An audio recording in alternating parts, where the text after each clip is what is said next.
हाय भावड्या.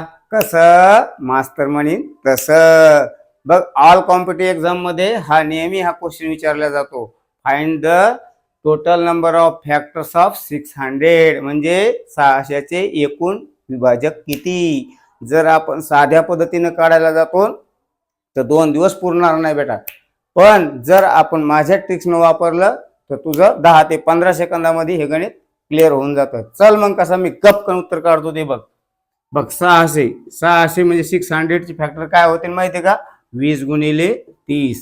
20 गुणिले 30. आता 20 गुणिले 30 करून घेतल्यानंतर 20चे फॅक्टर पडायला आणि 30चे फॅक्टर पडायला सोपं जातं. 20चे फॅक्टर काय होते रे? 2 इंटू 2 इंटू 5 म्हणजे 5 टू जा 10, 10 टू जा 20. त्यानंतर 30चे फॅक्टर काय होते रे? 2 इंटू 3 इंटू 5 म्हणजे 5 त्रिक 15, 15 दोन्ही 30. कळालं का कसं गपकन आलं ते? चल मग तू 2 किती वेळेस आले?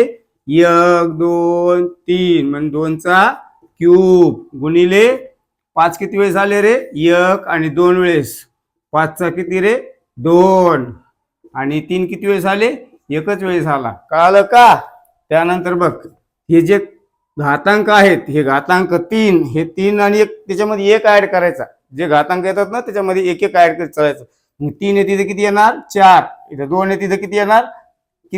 3 आणि इथे 1 आहे तिथे किती येणार? 2. बघ बरं त्यांचा गुणाकार करा. त्यांचा जर गुणाकार केला आपण 4 त्रिक 12, 12 दोन्ही किती आलं? 24. कसं गपकन उत्तर आलं भावड्या? हाय करा ऑप्शन मध्ये आहे ना. तर मग खपकन लाईक करायला विसरायचं नाही बरं का भावड्या. बाय.